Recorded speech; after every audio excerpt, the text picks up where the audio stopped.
courage, divine providence, purpose, deliverance.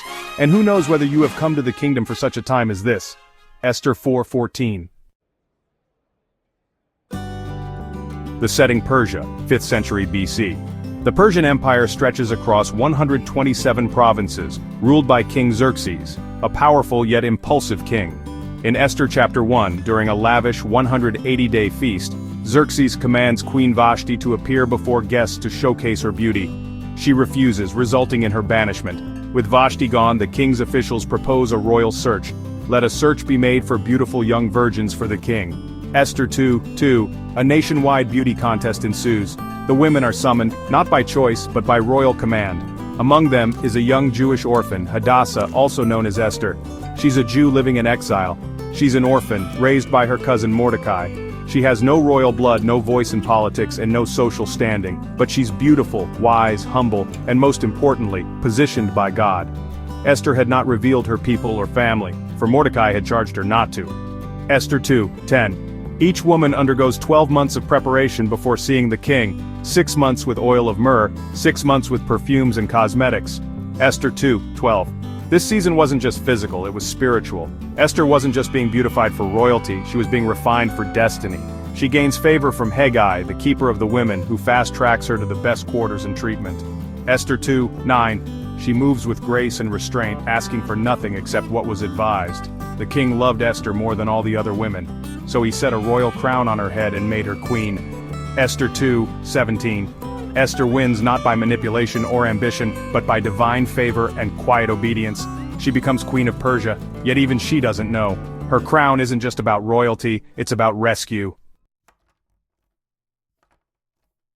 Enter Haman, a power-hungry official. When Mordecai refuses to bow to him, Haman schemes to wipe out all Jews across the empire. He secures a royal decree of genocide using the king's seal. Esther 3:8-11. Fear spreads.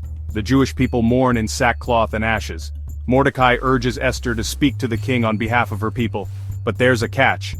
Anyone who approaches the king without being summoned could be put to death. Esther 4:11. Esther is afraid, but Mordecai challenges her with the iconic words, "If you remain silent at this time, relief and deliverance for the Jews will arise from another place. And who knows but that you have come to your royal position for such a time as this?" Esther 4:14. This is her moment of divine intersection. Courage meets calling. Esther responds with faith, "Go, gather all the Jews, and fast for me. I will go to the king, even though it is against the law, and if I perish, I perish." Esther 4:16. She steps into purpose at great personal risk, but also with strategic wisdom. She hosts banquets for the king and Haman, delaying her request to create suspense and divine timing. At the second banquet, Esther reveals her Jewish identity and Haman's murderous plot. "We have been sold, I and my people, to be destroyed. If we had been sold merely as slaves, I would have kept silent." Esther 7:4. The king is enraged. Haman is executed on the gallows he built for Mordecai. Esther 7:10. Esther and Mordecai are empowered to write a new decree, allowing the Jews to defend themselves. Esther 8:11. On the very day destruction was scheduled, deliverance arrived. Esther 9:1-5. The Jews celebrate victory and establish the Feast of Purim to honor how mourning turned into joy and fasting into feasting. Esther 9:20-22. Esther's courage becomes legacy. 1. Courage in crisis. Esther risked everything, her comfort, her crown, her life, to stand for truth. Real courage isn't the absence of fear, it's faith in action despite it. If I perish, I perish. Esther 4:16-2. Divine providence without God's name. God is never mentioned in the book of Esther, but his hand is unmistakable. Vashti's exit, Esther's rise, the king's insomnia. Esther 6:1. The timing of the banquets. Even when God is silent, he is never absent. 3. Purpose in the unexpected.